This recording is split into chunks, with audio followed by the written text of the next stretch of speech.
É aí que você foi para aí para poder acompanhar a trajetória do seu filho, né? Exatamente. A trajetória do seu filho. Eu vi o sermão, pastor Semei, o sermão que o senhor fez próximo ao caixão do seu filho. E eu vou confessar para o senhor, amigo, que vê-lo falar daquela maneira me fez crer mais em Deus. Amém. Não a sua força, né? Mas a força que o Senhor emprestou para o Senhor aquele dia me fez crer mais em Deus. Amém. Obrigado, pastor Semei, porque o Senhor existe. Eu creio mais em Deus porque o Senhor existe. Glória a Deus. Naquela hora ali, pastor Semei, o Senhor era a imagem de Cristo para mim. Glória a Era Deus. a imagem de Cristo. E eu amo o Senhor, pastor Semei, de verdade. Também amo, pastor. E eu gostaria que o senhor gastasse esses próximos momentos dizendo para essas pessoas que estão na sala como é que o senhor está resistindo a esta separação inesperada do seu filho. Eu queria primeiro agradecer a todos os irmãos aqui da sala 57, aqueles que estão chegando aqui pela primeira vez também, e todos que já estão aqui há muito tempo. Eu recebi muitas mensagens de muitos de vocês, mensagens de apoio, mensagens de consolo, principalmente no dia em que tudo ocorreu, na quarta-feira, e eu não consegui responder nenhuma, porque estava na correria, passando por um processo que eu não queria passar, que assinar a certidão de óbito do meu filho no hospital e ter que vê-lo morto.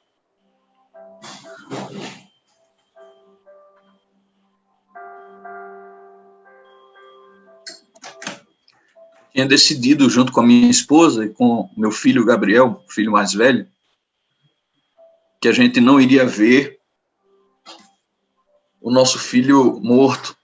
Nós queríamos ficar com aquelas imagens, tantos marcos que ele deixou, para todo lado que a gente olha, na internet, na televisão, a gente vê o Esdras, e de quarta-feira para cá eu tenho evitado abrir todas essas mensagens. A Novo Tempo fez um programa dedicado à família e à vida e ministério de Esdras, e eu não tive coragem de assistir até hoje, porque ver ele vivo é tão complicado, porque depois eu tenho que me deparar com a realidade de que ele não está mais vivo. Mas ter vivenciado essa experiência foi algo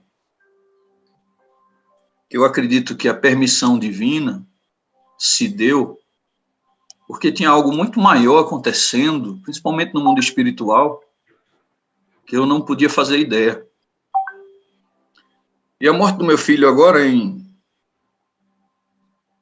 meio a essa praga terrível que está devastando a terra e a nossa igreja, muitos estão dormindo no Senhor por conta dela. Os meios que Deus encontra para levar seus filhos, os meios que Ele escolhe para levar os filhos, a gente pode não entender, mas sejam tragédias. Se um filho dele fiel tiver que ser cerrado ao meio, se um filho dele tiver que ser crucificado de cabeça para baixo, homens e mulheres de Deus, cristãos, honestos, dedicados exclusivamente ao Senhor, tiverem que ser dilacerados pelos leões.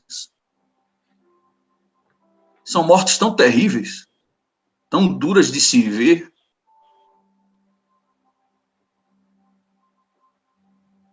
E a gente, às vezes, não entende por que isso acontece. Deus me presenteou com duas preciosas joias. Duas joias preciosas. Meu filho mais velho, Gabriel, e o Esdras, o meu filho mais novo, que morreu aos 23 anos, quarta-feira. Às vezes até eu evito chorar, porque depois que meu filho dormiu, eu comecei a ver quantas pessoas que começaram a me escrever e partilhar dos seus sofrimentos para aliviar o meu. Uma irmã que orou comigo e contou da sua experiência de ter perdido as suas 2 filhas no mesmo dia e que no funeral não sabia para que caixão olhar, nem podia dimensionar o tamanho da sua dor. Eu me compadeci muito da irmã e pensei como Deus foi bom comigo, porque levou o Gabriel, mas deixou, levou o Esdras, mas deixou o Gabriel, meu filho mais velho, que tem sido minha força, meu apoio junto com a minha esposa. Estamos o tempo todo abraçados. Quando um cai no pranto desesperado, todos chegamos juntos e abraçamos uns aos outros. E aí, às vezes, eu fico pensando, meu Deus, me ajuda a enxugar minhas lágrimas, porque a dor não é só minha, tem uma dor devastando a terra. Enquanto o culto estava sendo realizado aqui no início, quando iniciou a sala hoje, tantas mensagens de pessoas sendo entubadas e pessoas pedindo oração por famílias enlutadas. E eu pensando, meu Deus, meu filho é apenas parte, uma parte pequena do sofrimento do teu povo. E sempre que eu vejo isso, eu lembro do livro de Joel. E Joel diz que nós, pastores Wagner, todos os sacerdotes de Deus,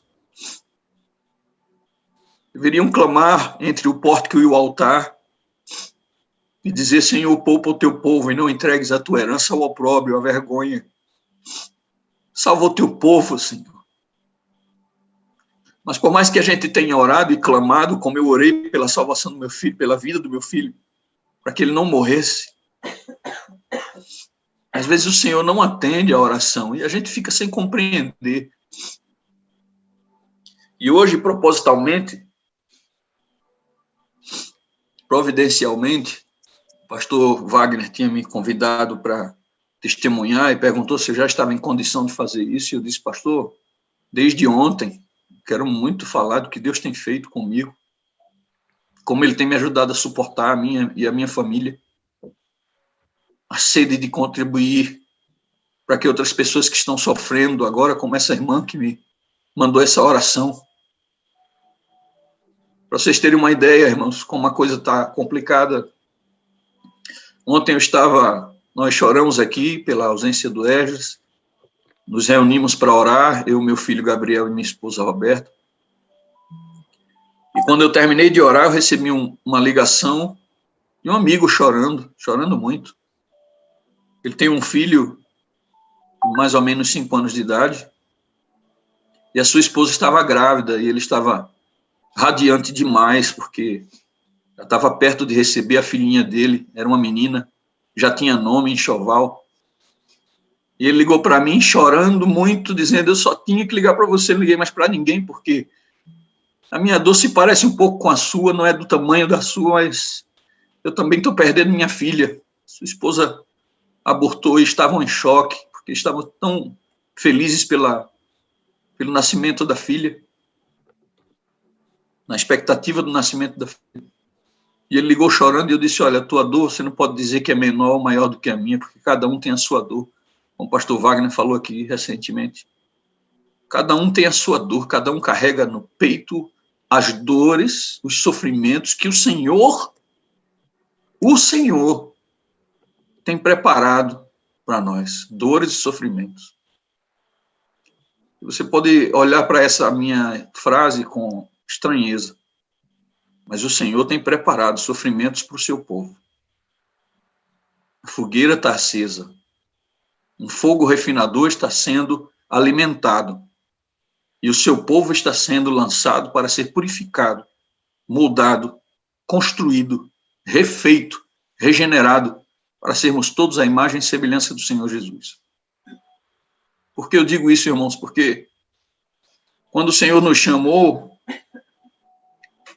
para o Evangelho, Ele nos chamou para sermos participantes de duas formas desse evangelho.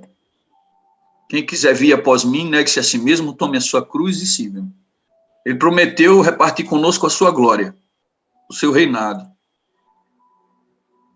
Mas o chamado dele inclui sofrimento e glória. Sofrimento e glória.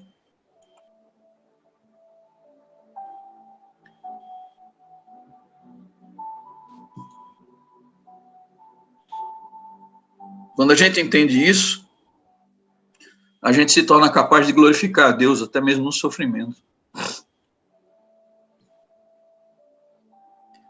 E quando eu falei para vocês que Deus me presenteou com duas preciosas joias, o Gabriel e o Esdras, na realidade eu estava querendo dizer que parece que quando os nossos filhos nascem, Deus transforma eles em pedras preciosas e procura um lugar no nosso corpo para guardá-los. Aí dá a impressão que ele abre nosso coração numa cirurgia espiritual e coloca as pérolas lá dentro. Porque parece que ele tem a intenção de fazer com que, se tivermos que passar pelo processo antinatural de enterrar os filhos, e a morte, seja o que for, tenha que arrancá-los do nosso coração, tem que levar um pedaço. Tem que sangrar para tirar. Eu lembro de Ellen White falando que Cristo, antes de todas as coisas virem a ser, antes de todas as eras, ele que já era um com o Pai, habitava no seu peito.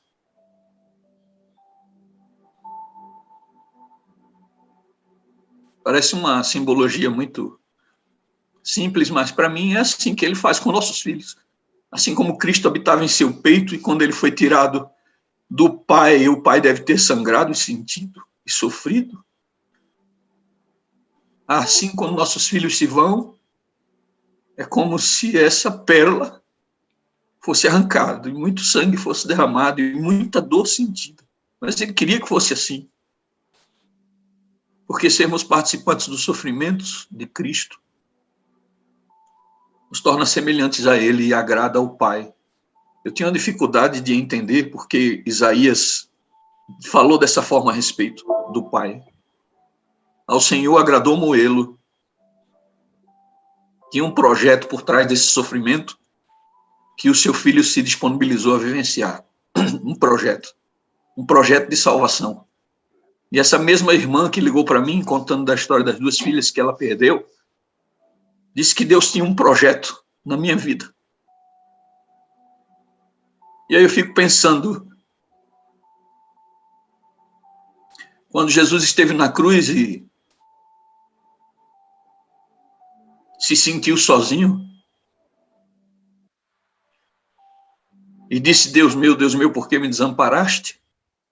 Por que me abandonaste? Ali ele sentiu a separação do Pai, porque o meu pecado estava lá com ele, o seu pecado, meu irmão, minha irmã, estava com ele.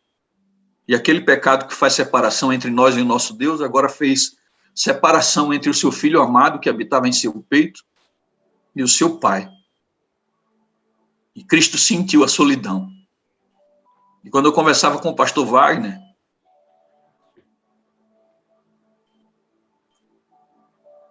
eu compartilhei com ele um sentimento que Deus colocou em meu coração, porque, irmãos, muitas pessoas me escreveram preocupadas comigo, porque mais ou menos 10 dias antes da morte do meu filho, estava meu filho aqui ajoelhado, clamando por mim, pela minha vida. Estava minha esposa clamando pela minha vida. Eu estava do mesmo jeito que ele ficou, com Covid, dificuldade de respirar. Quase cheguei a ser entubado, como ele foi. Como vocês já sabem, eu contei isso na primeira vez que testemunhei para vocês.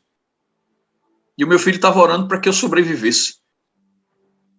E aí vocês devem imaginar como ficou a minha cabeça, porque eu sobrevivi. Eu saí daquele hospital, e quem foi me buscar no hospital foi o meu filho, o Esdras. O meu filho mais velho me levou, e o Esdras.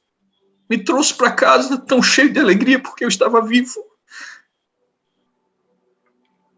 E a primeira vez que eu testemunhei, ele ouviu e disse: pai, como eu estou feliz de ouvir o seu testemunho do que Deus fez na sua vida. Ele era um menino muito espiritual.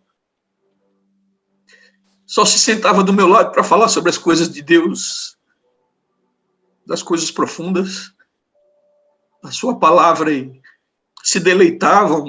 nos deleitávamos aqui por horas falando do Senhor. Ele tinha prazer nisso.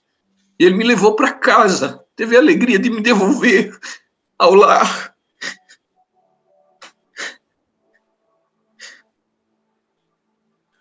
Eu não pude fazer o mesmo. Eu orei tanto, clamei tanto pela vida do meu filho. Cada oração que eu fazia por uma pequena melhora, eu recebia uma piora. Cada vez que eu achava que viria um milagre de restauração, ele piorava. As notícias nunca eram boas, sempre eram ruins.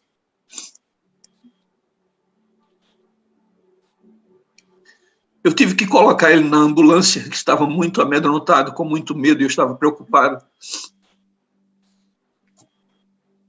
Tive que colocar ele na ambulância. Quando ele estava na ambulância, a minha esposa e a minha nora se abraçaram num pranto, começaram a chorar, e tinha uma janelinha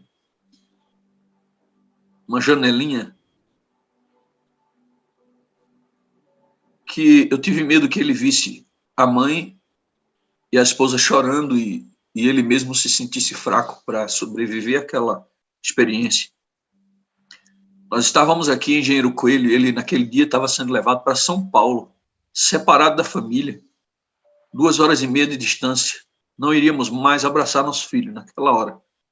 Não iríamos mais vê-lo, mas nós não sabíamos. E aí eu me posicionei na frente dessa janelinha para que ele não visse a mãe sofrer e a esposa. E aí eu disse para ele: filho, o Senhor é contigo. Trabalha a tua mente para que você não fique preocupado. Confia em Deus. Vai dar tudo certo. Aí um pai que fala para um filho, vai dar tudo certo, e depois vê o filho definhar até a morte, a primeira impressão que a gente tem é que nós mentimos para o nosso filho. E que ele estava lá naquela ambulância e eu tinha condições de tirá-lo de lá, se eu quisesse, porque o tempo todo ele dizia: eu só quero sair daqui, me tirem daqui. Eu estava angustiado com a sua cabeça, de como ele estava enfrentando aquele momento. Mas nessa hora que nós conversamos na ambulância, ele olhou para mim com um olhar muito sereno. E eu disse: confia, filho, vai dar tudo certo. E ele fez um gesto positivo com os olhos para mim, como quem diz assim: sim, pai. E ele foi. Ele vivenciou 10 dias atrás toda a minha experiência. E agora ele estava ali, sabendo que tudo que eu passei, provavelmente ele passaria. Mas Deus começou a trabalhar em sua mente, foi lhe dando paz de espírito. E ele foi. Não foi demorado, porque Deus sabia que não podia ser. Ele entrou às 8h da manhã, foi internado, e no outro dia, às 2h da madrugada, ele estava morto.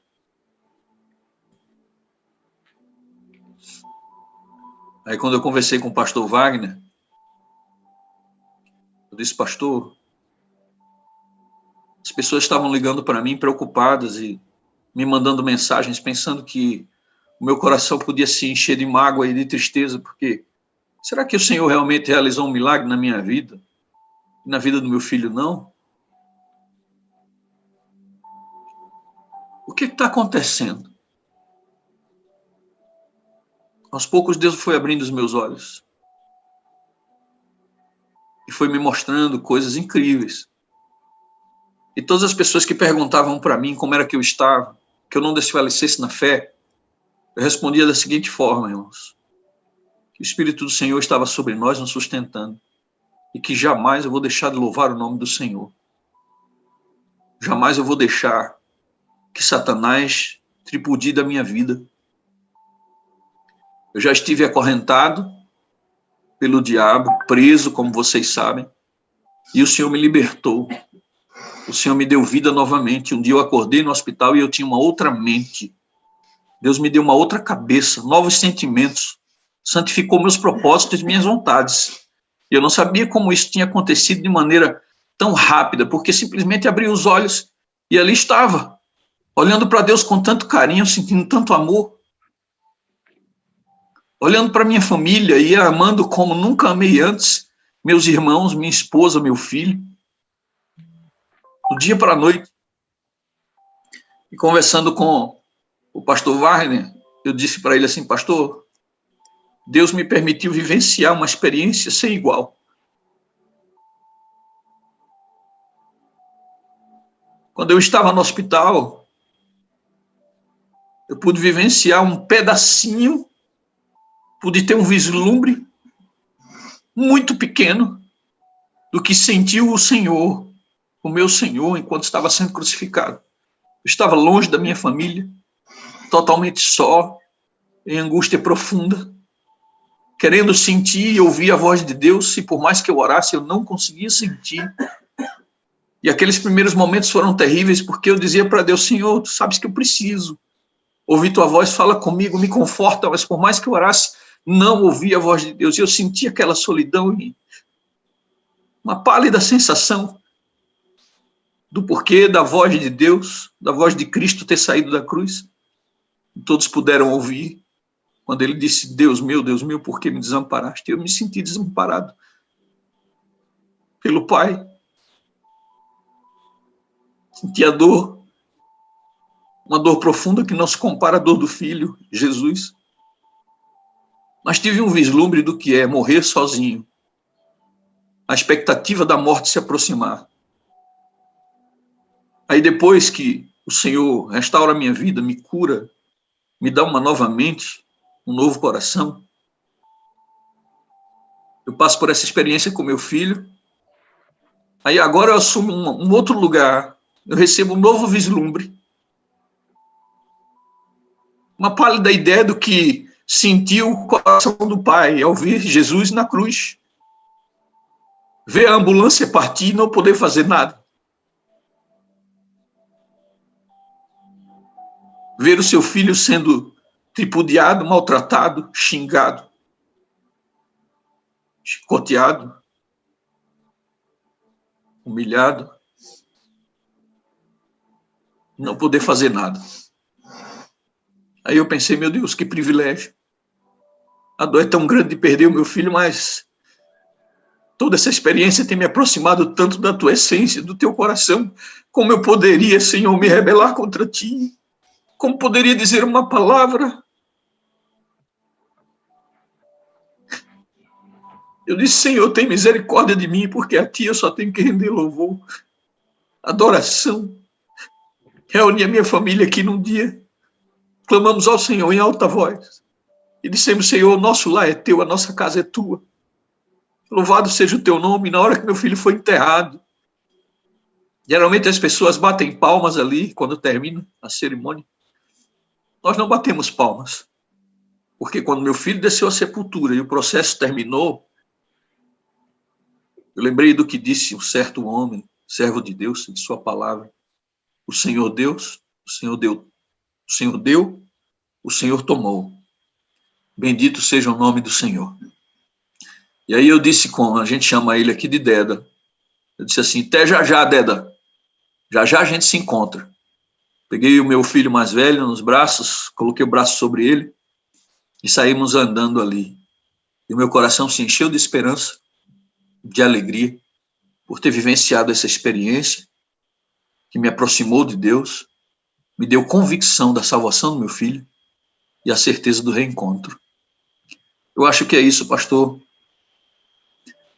Essa foi a minha experiência com a morte do meu filho, e eu louvo a Deus, porque agora eu não tive nem tempo muito de chorar a morte do meu filho, porque outras pessoas estão sofrendo e nós temos que estar fazendo a nossa parte como intercessores.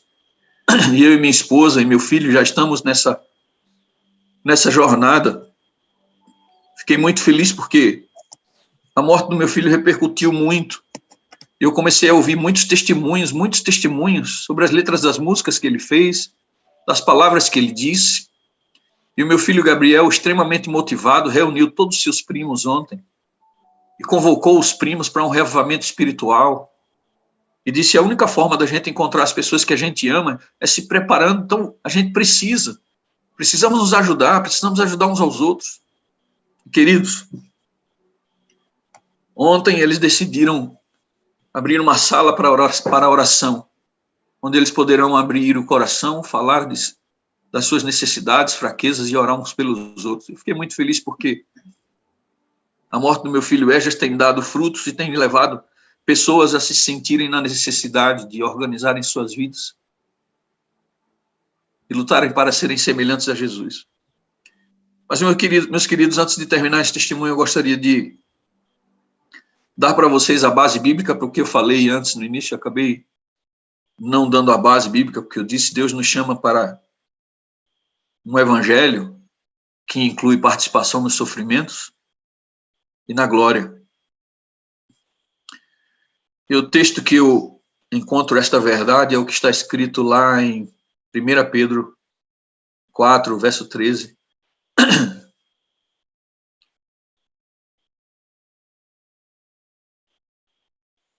Pedro diz assim, contudo alegrai-vos por serdes participantes dos sofrimentos de Cristo, para que também vos alegreis e exulteis na revelação da sua glória. Eu lembro de Ananias, quando Jesus falou com ele, disse assim, Ananias, olha, sabe este homem aí, Paulo, que eu estou chamando para o meu ministério? Importa que ele saiba o que é sofrer por amor ao meu nome. Na carta aos Filipenses, Paulo escreve, então, que para vivermos essa experiência em toda a sua essência, Filipenses 3, verso 10, para conhecer a Cristo e o poder da sua ressurreição, e a participação nos seus sofrimentos, identificando-me com ele na sua morte. E por fim, 1 Pedro 5, e o verso 10, está escrito, ora, o Deus de toda graça, que em Cristo vos chamou à sua eterna glória, depois de terdes sofrido por um pouco, ele mesmo vos há de aperfeiçoar, firmar, fortificar e fundamentar. Amém, queridos irmãos? Que Deus abençoe a cada um de nós e que este chamado para o sofrimento e para a glória possa ser abraçado por cada um de nós. Minha esposa está me lembrando aqui, pastor, que o Esdras, quando estava no hospital, no pior momento, depois que os médicos vieram falar com ele e disseram que ele iria ser entubado, que a nossa maior angústia era como ele ia lidar com toda essa pressão, tinha um pastor que trabalha no Reino Unido e que, por uma questão de saúde, passou por um processo de cirurgia e, durante a cirurgia, ele contraiu o coronavírus e a sua situação ficou muito séria também. Ele acabou vindo para o Brasil para se tratar e foi internado no mesmo hospital que o Esdras estava. E ele viu, quando falaram para o Esdras que ele iria ser entubado, e viu como o Esdras estava se sentindo, preocupado, angustiado. E aí aquele pastor que estava deitado ao lado, que não podia se levantar, estava na mesma situação que o Esdras, levantou-se com muito esforço lá da sua cama e foi até o lado do meu filho e orou com ele. E disse o que eu gostaria de dizer. Filho, não tenha medo. O Senhor está com você. Então Deus providenciou um servo dele, um ministro, para que na hora mais difícil da vida do meu filho, ele pudesse orar, confortar o meu filho e prepará-lo para o sono dos justos. Os médicos também envolvidos com Esdras alguns deles eram adventistas. O médico que fez o relatório para mim, um médico que é amigo da minha irmã Veninha, estavam todos cientes, dando apoio espiritual e preparando Esdras para esse momento, que eles não sabiam que Esdras viveria, mas por um senso de responsabilidade e dever a essa missão, a esse ministério que Deus os confiou, prepararam Esdras para que ele estivesse pronto para o momento mais difícil da sua vida e para dar a Deus a sua família e aguardar a sua família até a manhã da ressurreição. Então, louvo a Deus, pastor, porque mesmo diante de uma imagem trágica, que é a morte de um filho, Deus realizou inúmeros milagres. Preparou Esdras, preparou a nossa família, preparou a todos que estavam orando por ele, e o milagre aconteceu e continua acontecendo, porque Esdras deixou um legado que vai adiante por muito tempo, nós não sabemos quanto isso vai frutificar. Eu louvo a Deus porque os meios seculares veicularam a morte do meu filho, e muitas pessoas começaram a procurar e saber quem era o Esdras, e quem nunca tinha visto falar de Esdras começou agora a ouvir suas músicas e conhecer a sua história. E eu louvo a Deus porque meu filho, assim como o milagre de Eliseu, depois da morte, continua a realizar milagres para a honra e glória do nome do Senhor. Eu me refiro a Eliseu porque soldado morto foi jogado na cova de Eliseu, como vocês sabem, e ao tocar os seus ossos, reviveram. Eu espero que meu filho e a sua morte possa trazer vida a muitas pessoas ainda, vivificar a vida espiritual de muitas pessoas através de suas letras, suas canções e seu testemunho. Que Deus abençoe a todos vocês. Muito grato, muito feliz pelas orações, muito grato pela intercessão, por todas as mensagens que recebi. O Senhor está me amparando e eu sei, porque vocês intercederam. Louvado seja o nome do Senhor. Amém, pastor. Há mortes que são para a vida. Há mortes que são para a vida, pastor Simei. Assim como a morte de Cristo foi para a vida, a morte dos justos nesta terra também servirão para salvar vidas. E a morte do seu filho, por menos que você quisesse, obviamente, e a sua esposa, sua família, Deus está utilizando para salvar vidas. Amém. Alguém pode perguntar assim, puxa, pastor, não é muito duro um pai testemunhar da morte do filho tão cedo? É duro, eu sei que é duro. Mas, queridos, é muito importante que você entenda que é desta maneira que os que temem a Deus sofrem. A irmã Roberta, o pastor Simei, seu filho, a família, estão sofrendo profundamente. Mas eles não estão desesperados. Eles estão sofrendo, essa dor no peito, ela é muito forte. Mas eles não estão sem esperança, queridos. Eles não estão sem esperança. Os filhos de Deus sofrem de outra maneira. E o testemunho de um homem sofrendo com esperança, o testemunho de um homem, de uma mulher, de uma família sofrendo, mas sem desespero, sabe para que serve, pastor Simei? Para acalmar o coração de pessoas desesperadas. Porque, pastor Simei, se o senhor está aqui tão sóbrio, tão consciente diante de uma fatalidade como essa, e o senhor está sustentando a sua vida, então todos os que estão sofrendo nessa sala precisam entender que se buscarem o mesmo recurso que você, se buscarem uma nova mente em Cristo, também serão sustentados. Amém, pastor. Apesar das dificuldades. E pastor Simei, eu gostaria que o senhor, na sua dor, abençoasse uma pessoa aqui da sala. O senhor me ajuda? Com certeza, pastor. Eu vou chamar aqui, pastor, ela nem sabe que eu vou chamar. É a irmã Selma Bezerra, esposa do pastor, do pastor Adalberto. Ela está aqui na sala, pastor. A irmã Selma, ela tem uma filha que chama Anamin. E ela está com câncer. E a irmã Selma, ela ora para que a filha dela frequente a sala, para que o coração da filha também, pelo Espírito, seja aquecido. E você pode imaginar a dor dessa mãe e, pastor, o medo que ela está de perder a filha. E sei bem o que é, pastor. Ninguém melhor, pastor, ninguém melhor para orar pela irmã Selma do que o senhor, pastor, que entende a dor. Por isso, pastor Semei, nós somos um corpo, sabia? É por isso. Nós sentimos a dor do outro. Nós compartilhamos a nossa dor até para aliviar a dor do outro. Eu peço que você ore por ela. É Selma Pastor, Oi. o senhor me perdoa? Quem está falando? Aqui é o pastor Robson. Por favor, pastor.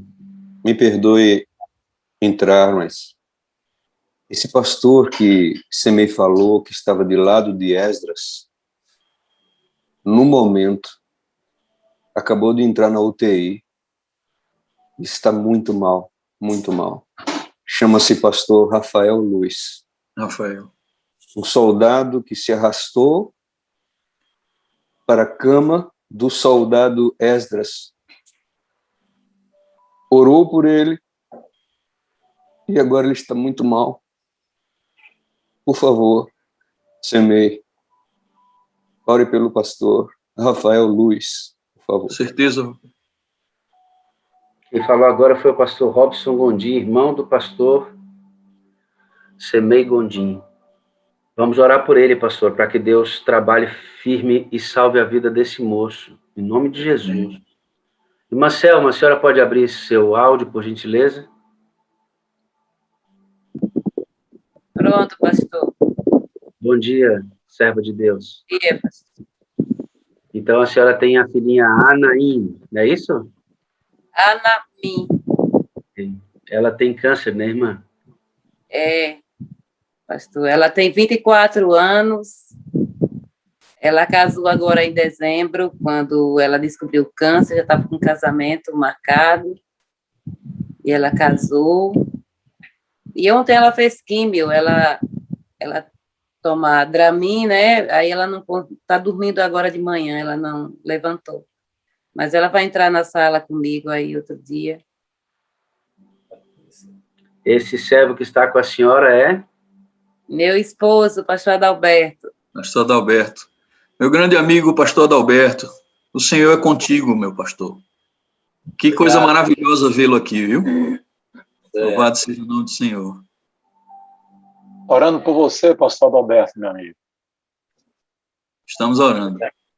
Obrigado, Giga. Sua filhona aí. Pastor Adalberto, o senhor é contigo e com sua esposa e com a sua filha. Obrigado, Giga. A mão do Senhor está estendida sobre o seu lar. Amém. Seja o que for que acontecer, irmãos, Deus é Deus. Amém. Deus é Deus. Não há prejuízo. Sabe por quê, pastor?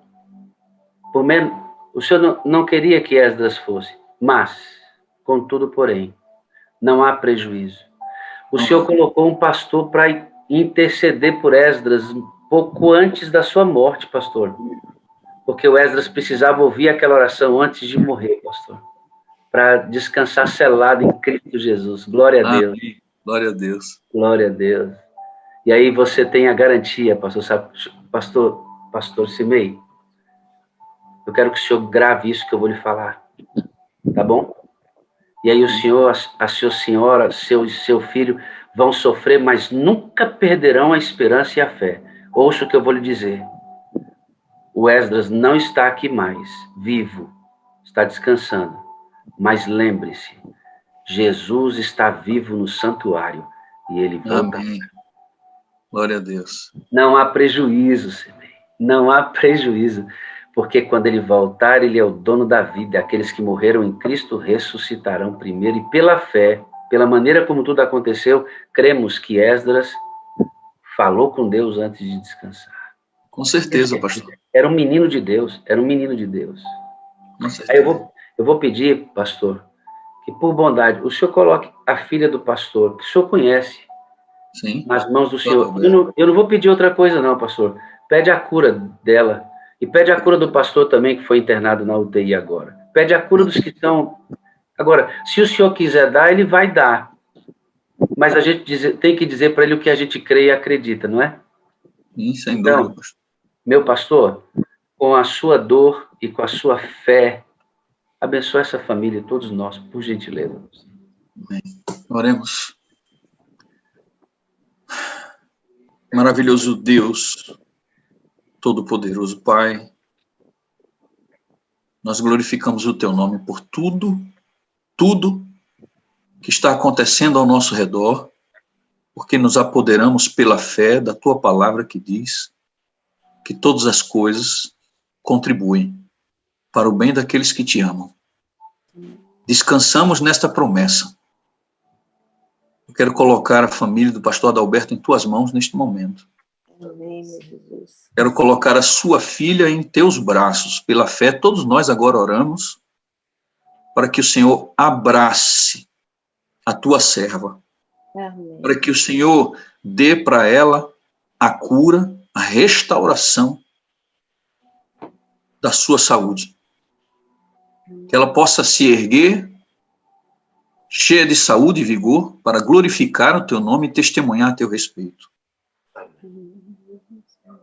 Pedimos, Senhor, com o coração cheio de amor, também pela cura do pastor Rafael. Este servo de Deus, que não abandona um soldado ferido, que esforçou-se por sair da sua cama para ir ajudar alguém que estava em desespero, para aliviar um coração, encher um coração de certeza, orar, interceder e cumprir a sua missão, ainda que com a saúde tão debilitada. Nós o entregamos agora em Teus braços também, Pai. Os Teus braços são poderosos, Tuas mãos, o Teu toque é poderoso. Todos aqueles enfermos que o Senhor tocou foram curados. Por isso, nessa hora, ó Deus, eu te peço que as mãos do divino Jesus toque a estes Teus servos e os restabeleça para a glória do Teu nome, para a Tua exaltação. Acima de qualquer coisa, Senhor, reconhecemos a Tua soberania. Entendemos que há uma onda que está devastando a terra e que muitos dos Teus estão dormindo, mas nós sabemos que, assim como está escrito, a Tua serva escreveu, que o Senhor faz uso até mesmo dos estratagemas do diabo para cumprir os Teus desígnios. Não há nada que o diabo possa fazer, o mundo possa fazer, que as doenças possam fazer. Não há nada que possa ser feito para tirar os Teus servos dos Teus braços. Independente de qualquer coisa, ó Deus. Em Teus braços, como no início dessa oração eu pedi, em Teus braços que eles se encontrem seguros. Amém. Que o Senhor os abrace de tal forma que Satanás nunca mais lhes toque. Que o Senhor os abrace de tal forma que para a vida ou para a morte sejam eles uma bênção. A história, o testemunho. Mas, Senhor, a vontade que nós temos, e nós a deixamos muito clara diante de Ti, muito clara, é de que o Senhor restabeleça estes Teus servos e dê para eles a alegria de encontrarem-se contigo de maneira tão profunda e sincera,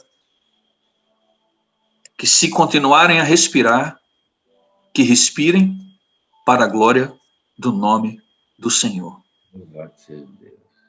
Abençoe essas famílias, Senhor. Pastor Adalberto, sua esposa, dê para eles paz de espírito, que eles descansem por Tua graça, que eles descansem na certeza do Teu amor, descansem na certeza de que o Senhor está bem próximo deles agora e da sua filha. Bondoso Deus, que o pastor Rafael sinta a Tua presença, ó Pai. Que assim como o meu filho teve o privilégio de ter homens de Deus lhe cercando, e lhe ajudando para um principal momento da sua vida, o final da sua vida, que o pastor Rafael também seja agraciado por pessoas a seu redor que possam orar, tocar-lhe, e médicos, pessoas habilitadas ao seu lado também, para ajudar no processo de restauração, a fim de que possamos contemplar a sua cura. Dê-nos esta graça, Senhor. Há muitas pessoas orando agora em comum acordo. Cumpre a Tua promessa, porque o Senhor disse que quando duas pessoas concordassem com a mesma coisa, clamando ao Senhor, o Senhor ouviria. E nós estamos aqui, ó Deus, reclamando a Tua bênção. Há milhares de pessoas agora orando pelo mesmo propósito, a restauração da saúde desta jovem, que é tua, que te pertence, e a restauração da saúde deste teu servo, que é teu e que te pertence. Toma o Senhor em tuas mãos, realiza os teus propósitos, cumpre a tua vontade em suas vidas. Abençoa a família do pastor Rafael também. Dê forças para eles aguentarem esse momento longe do seu sacerdote do lar. Dê forças, Pai. Nós sabemos como é difícil, como é duro. Mas sabemos que ao teu lado, o sofrimento insuportável torna-se suportável, porque o Senhor vai adiante conosco. E nesse deserto, ó Deus, o Senhor não pode caminhar com as nossas pegadas, mas o Senhor pode colocar as suas e nos carregar nos braços. Conduz essas famílias em teus braços. Leva-os até o outro lado do deserto, para que eles, durante a viagem e ao chegar no final, possam glorificar o teu nome. Essas bênçãos nós te pedimos, certos de que o Senhor nos ouve, porque, como disse o pastor João lá no início, na sua oração, nós não somos dignos de nada, merecedores de nenhuma das tuas bênçãos, mas nós oramos confiados naquele que merece todas as glórias, confiados na pessoa do Senhor Jesus Cristo, aquele que vive e que reina hoje para sempre. Amém. Pastor Semei, pastora Adalberto, esposa, a todos que estão aqui nesta sala, nesse momento, nós temos exatamente agora 5.500 aparelhos logados nesta sala. Eu quero transportar a nossa mente. Irmã pastora Adalberta, esposa, pastor Semei, amigos que estão sofrendo, vamos lançar a nossa mente para o futuro em uma leitura que eu vou fazer com vocês. Ellen White, no livro O Grande Conflito, página 678 e página 679, ela termina o livro dizendo assim, quando ela já vê o futuro e os remidos usufruindo da eternidade, ela diz assim, todos os tesouros do universo estarão abertos ao estudo dos remidos de Deus. Livres da mortalidade, alcançarão voo incansável para os mundos, alcançarão voos incansáveis para os mundos distantes. Mundos que fremiram de tristeza ante o espetáculo da desgraça humana e ressoaram com cânticos de alegria ao ouvir as novas de uma alma resgatada. Com indizível deleite, os filhos da terra entram de posse da alegria e sabedoria dos seres não caídos.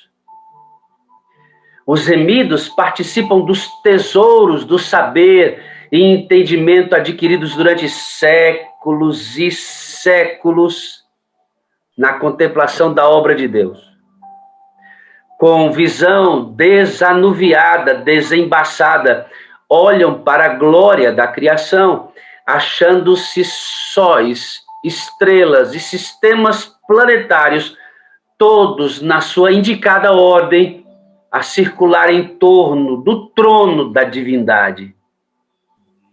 Em todas as coisas, desde a mínima até a maior, está escrito o nome do Criador, e em todas se manifestam as riquezas do seu poder.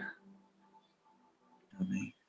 E ao transcorrerem os remidos, os anos da eternidade, trarão mais e mais abundantes e gloriosas revelações de Deus e de Cristo. Assim como o conhecimento é progressivo, também o amor, a reverência, a felicidade aumentarão. Quanto mais aprendem os homens acerca de Deus, mais lhe admiram o caráter. Ao revelar-lhes Jesus as riquezas da redenção e os estupendos feitos do grande conflito com Satanás, a alma dos resgatados fremirá com mais fervorosa devoção, e com mais arrebatadora alegria dedilharão as harpas de ouro, e milhares e milhões de vozes se unirão para avolumar o potente coro de louvor. E ouvi toda a criatura que está no céu e na terra, e debaixo da terra, e que está no mar, e todas as coisas que neles há a dizer, ao que está sentado sobre o trono, e ao Cordeiro sejam dadas ações de graças, e honra, e glória, e poder para todos sempre. Amém. Então, ela termina o livro dizendo: o grande conflito terminou. Pecado e pecadores não mais existem. O universo inteiro está purificado. Uma única palpitação de harmonioso júbilo vibra por toda a vasta criação. Daquele que tudo criou emanam vida, luz e alegria por todos os domínios do espaço infinito, desde o minúsculo átomo até o maior dos mundos, todas as coisas, animadas e inanimadas, Esdras, todos que morreram no Senhor, os vivos que estarão antes da vinda do Senhor, transformados, aqueles que morreram ressuscitados, todas as coisas animadas e inanimadas, em sua serena beleza e perfeito gozo, declaram que Deus é amor. Amém.